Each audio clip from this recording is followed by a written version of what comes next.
Theophilus Anani, so with the best media school in Ghana there, and a too much multimedia college.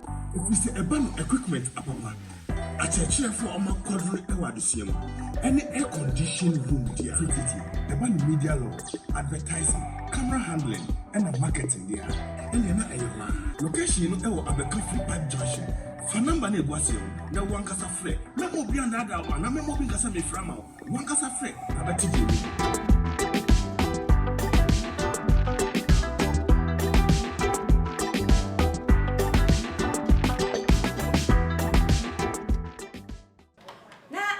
for me ma obibia akwaba ede eba Africa Media so I muni aba ekeskapa na motimini na ebusia for media personality bi ede ensem bia ba betu edwa awo susu se saa ensem no ebetimi aboa pa ama ma ya chese wo mo ne mema etia mema no nye wo ma dwen se wo mo show wo mo apana se wo mo dan wo mo di ede akye abusua na mfo ama mo hunu se o nipa so masi we oye medehia na se we die mene na na chese ekọ eba eno ohun se enumum ebeboa na no na nam so ebema nipa no chese ebu ana se de se na efata no yetimi eyeden ede amawo na ebusuafo ansa na enumum ayetwa ye ho embra ne emfa yenuaba ne nsem no entu edwa emam.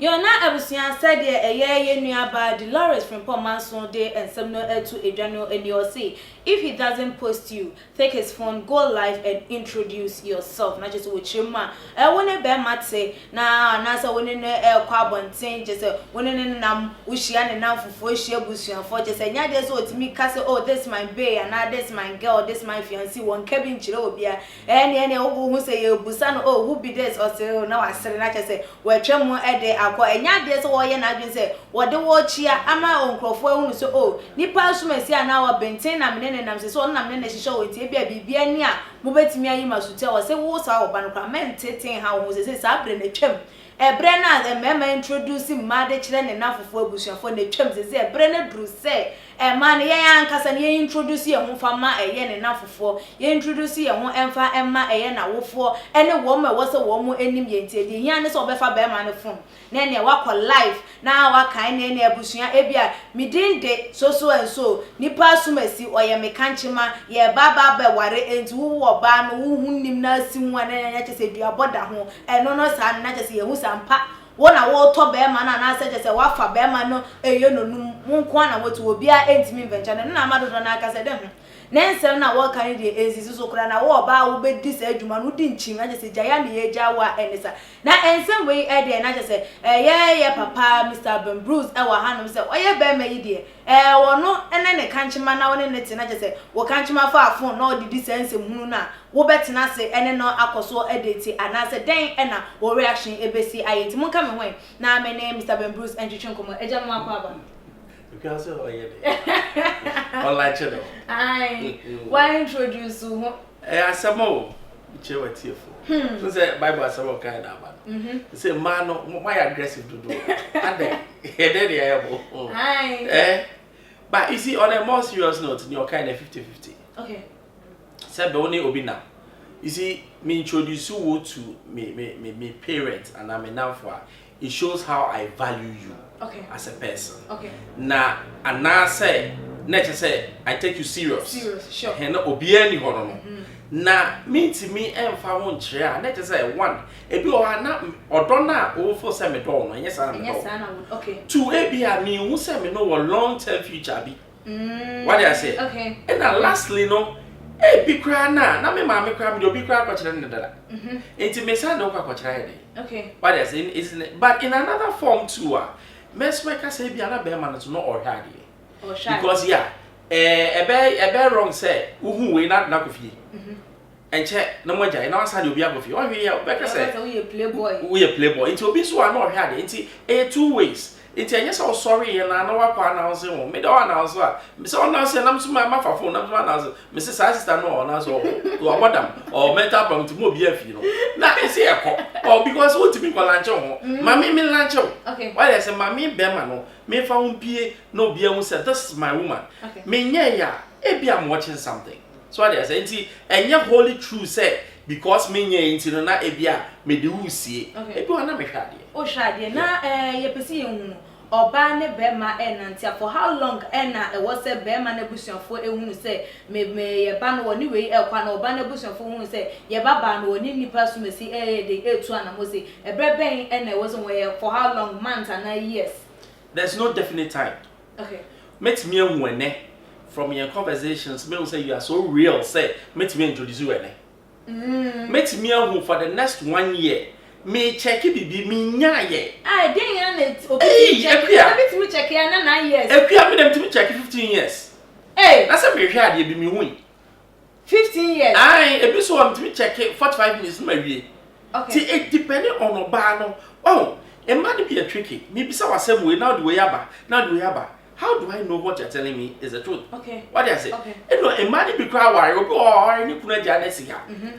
Or pebe ma from me wa onya worry. It's my me so me fifi mu. Na me so me hu say ade na da ho no. Send ya me hu no. Okay. Me to me hu ene. Na yan kan hwe me hu hwe na do wa go jam abusuafo. Na je say obi a me hu bia me den ba ko. Oh, e na abusua enim no. Me say me ye twapem ni. Would answer now or be back anymore. Ye besides only nipa because ye no no who ko ware ni ko jaw. Ba ko jai aware obi an ko jaw. It only nipa no you okay with everything you be we check answer.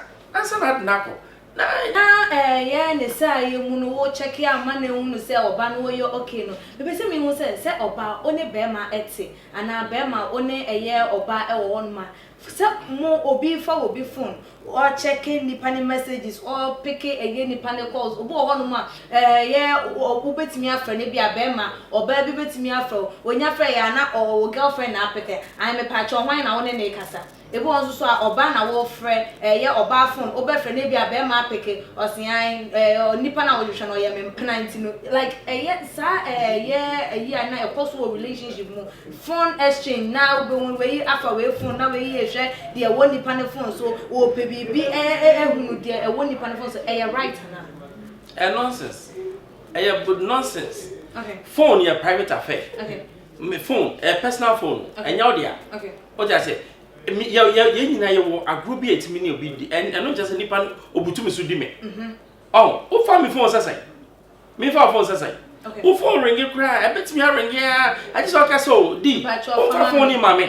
You see na make us say trust na a building no beginning na new one there's always a problem. And no na who say sabe o yere cry o jiobia na yam hyehyɛ because nipa no from beginning no wa ma we hu niam be about or no entinia ma no enti say akra na o yes but to pick your phone I mean oh yes I want na ma operation. Okay. Because niam be abemu me hu a o ka metimi a defend me ho because me my ready nam no me team nyina ready. Yes into your phone me for phone I didn't know for phone e be okwa business ejuma ye obi timi fro oh sweetheart and no just or no kwako ye be me wo adaf bi of phone so offer me honey. Okay. And no just on me obi it's just a mere friend. Oh, but otie no now see because of that inti no kokwa pai inti anu inti wakojama bi na wo twempna me twempna na ye de because that phone ya so na ma dodo na hunu se wo mukunu no ma twempna mukunu no ma have affair wo ye wo mo achintu hu ni se fa ba bi na bo fa ba bi no na emboa so hu ye na ye den so hu ana ne wo so ada wo so na wo ma na mu to betu so be jaya na asasa say ne so be jaya na we jaya so be confront ye be ma no so ana ne wa confront na bi afutuo bi ana bi na wonye ni ya enu ntia ma be ma ni tu sa na mo na woni na kana ntia se aye adwuma ana mo hu ni sa ma me ye free ebiase mo bi anye free why obi anye free I don't say that my worry won tia na so ato me ana se me so ato it be impressive sign yeah metwe a opa he to say crowd the discussions anye we call yetimi discuss ni ma oba bi bebre they say kofo hu say kofo hwehwe to say call no call the cost more Adai. And so yes, sir. Semeya meye. Okay. Jamie na me living and also living. You see, trust no why. There's no way you even think that. Okay. Na nia wo ye unim say enti wo apeke phone. Obi so fetch no beka say o kuru yese o say say me kan. E bi okara ni pa na. No obwa. Okay. Don't stress yourself. Life is too short. Relax, enjoy life. For foot ni nyina bom ni. Your friend say oh delay, mommy delay ni aka no.